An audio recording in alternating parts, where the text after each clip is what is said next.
Cristão, conheça a doutrina da regeneração do batismo. Parte 6, dia 5 de setembro de 2023. É realmente uma questão alarmante ver tantos de nossos compatriotas partindo para aquela superstição que, como nação, uma vez rejeitamos e que se supunha que nunca mais receberíamos. O catolicismo romano está fazendo avanços que você nunca acreditaria.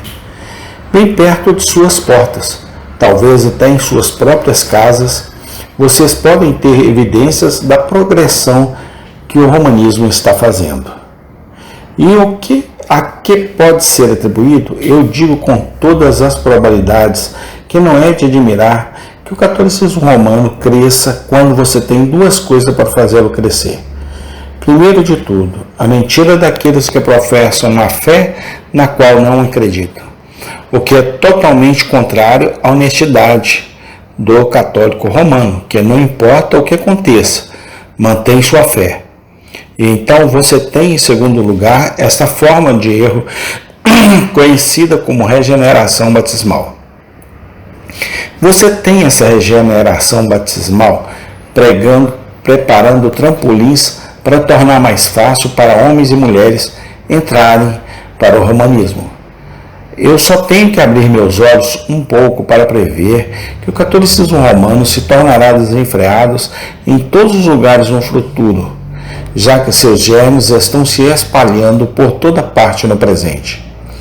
Na Inglaterra, na época de 1900, numa terça-feira, em um tribunal de legislatura, o Lord Chief Justice mostrou sua superstição ao falar do risco da calamidade de crianças morrerem sem batismos. Entre os protestantes, você vê uma veneração pela estrutura, uma crença modificada na sacralidade dos lugares que é idolatria, pois acreditar na santidade de qualquer coisa que não seja de Deus e de sua palavra é idolatrar, seja acreditar na santidade dos homens, dos sacerdotes, ou na santidade dos tijolos e argamassas, ou do fino linho, ou o que não, que você pode usar na adoração de Deus. Eu vejo isso em todos os lugares, uma crença na cerimônia, um descanso na cerimônia, uma veneração pelos altares. Aqui está a essência e a alma do romanismo, vestindo-se com roupas de respeito decente pelas coisas sagradas.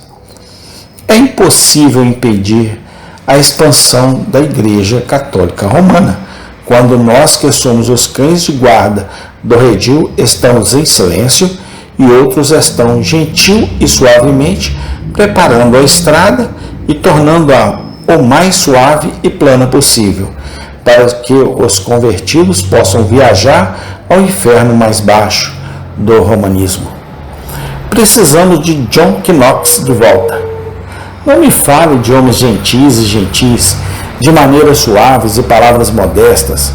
Queremos o ardente Knox, e mesmo que sua paixão transforme nossos púlpitos em espadas, seria bom se ele estimulasse nossos corações e a ação. Queremos que Lutero diga aos homens a verdade inconfundível em linguagem simples. Ultimamente, as bocas de nossos ministros ficaram forradas de veludo, mas devemos remover o tecido macio e a verdade deve ser dita, e nada além da verdade. De todas as mentiras que arrastaram milhões para o inferno, considero esta uma das mais atrozes, que em uma igreja protestante deve ser encontrados aqueles que juram que o batismo salva a alma.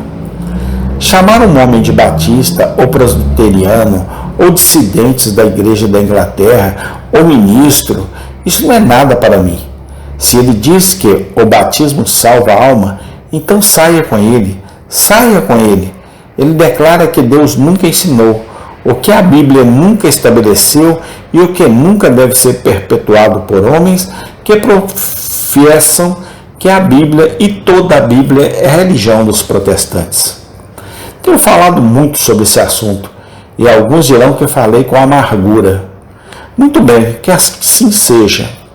A medicina é muitas vezes amarga, mas operará a cura.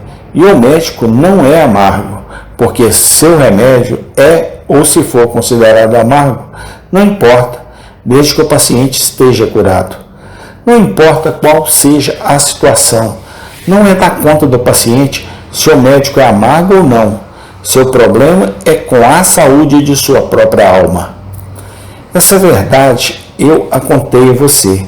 E se houver alguém entre vocês que está descansando no batismo ou descansando em cerimônias de qualquer tipo, eu imploro, sacuda esta fé venenosa no fogo, como Paulo fez com a víbora que prendeu em sua mão. Eu oro para que você não descanse no batismo. Nenhuma forma externa pode torná-lo limpo. A lepra está bem no fundo. Rogo a vocês que se lembrem de que devem ter um novo coração e um espírito reto, e que o batismo não pode lhes dar isso. Você deve abandonar seus pecados e seguir a Cristo. Você deve ter uma fé que torne sua vida santa e sua fala devota.